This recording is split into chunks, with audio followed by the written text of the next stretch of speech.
Hi, third and fourth graders. Welcome to the first online lesson I'm going to attempt to do for you today. So what we were talking about, what I went over in the agenda was I'm going to read you a story in a minute. And while I'm reading you that story, we have two goals. One of them is a review of going over the different parts of the story, thinking about plot. And the new thing that we're going to be talking about today is how to point out the central message or the theme of a story. So before I start, I just wanted to go over this chart with you really quickly. So when you think about the central message or the theme, it's what the author wants you to learn. So some things you can think about is what did the author want us to think about and where does it show up? Where does that theme show up? Some common themes that you might see in a book are courage, perseverance, honesty, good versus evil, showing kindness, acceptance, cooperation, loyalty, friendship and love, and compassion. So those are just some common things that you might see as a theme or a lesson that your character might learn. And to help you come up with what the lesson is of the story, you can, when you finish, you can think like what ideas stayed with you after you were done with the book, and how did the characters grow or change. Usually if a character learns a lesson in a story, they've grown because of the lesson that they've learned.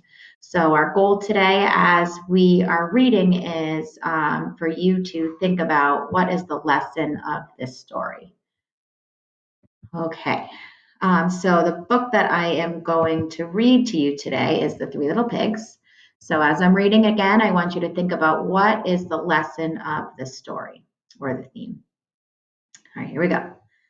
Once upon a time, there were three little pigs. When the time came for them to leave home, their mother gathered them together and gave them a warning. Beware of the wicked wolf, she said, for he loves to eat little pigs.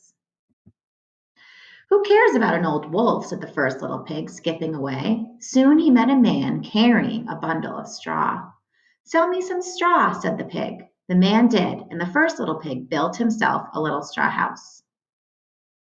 So as you're thinking, right, think also about that plot structure. So, what happened in the beginning, the exposition, what happened for the rising action, things like that. Where's the climax?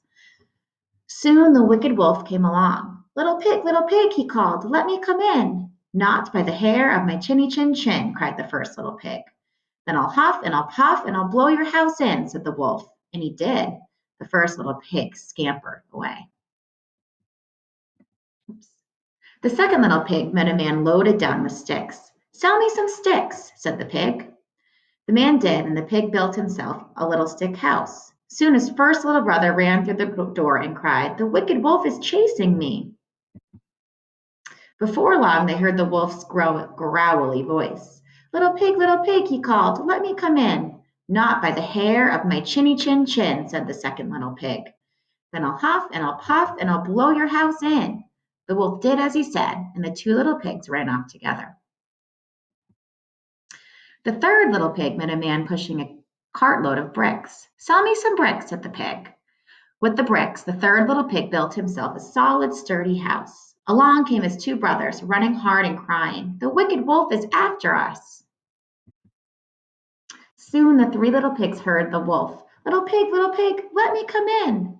Not by the hair of my chinny chin chin, said the third little pig. Oh no. Then I'll huff and I'll puff and I'll blow your house in, said the wolf. Well, he huffed and he puffed, but he could not blow down that solid, sturdy brick house. The wolf thought he would trick the little pig into coming outside. Little pig, he called sweetly, I know where there is an orchard full of tasty apples. Where? Called the third little pig. At Farmer Brown's yard, said the wolf. Meet me at 6 o'clock tomorrow and I will take you there. That little pig was up at 5 o'clock. By the time the wolf got to the Farmer Brown's yard, the pig was sitting in a tree munching fruit. The wolf sat beneath the tree and waited for the pig to come down. Little pig, he called, how are the apples? Try one and see, said the little pig. He threw an apple with all his might. While the wolf ran after it, the little pig jumped down and scurried home with his basket of fruit. That evening the wolf tried again. Little pig, he called, come with me to the fair at Smithtown tomorrow. I'll call for you at 5 o'clock. Well, that little pig was up at 4 o'clock. He ran to the Smithtown fair and bought himself a new butter churn. On his way home with the little pig spied the wolf angrily trudging up the hill to the fair. The little pig climbed inside its new churn and rolled down the road. Wham! Oh, that's onomatopoeia. The speeding churn knocked the wolf into the next county. He was never heard from again.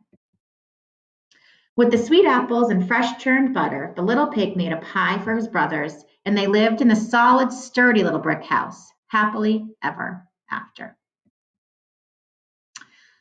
So I'm going to end the video now. I want you to think about remembering the central message, right? What do you think either one of the little pigs learned, or what do you think the big bad wolf learned?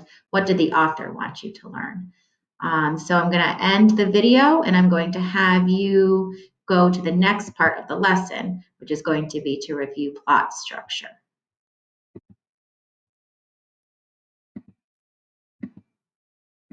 I can figure out how to end it.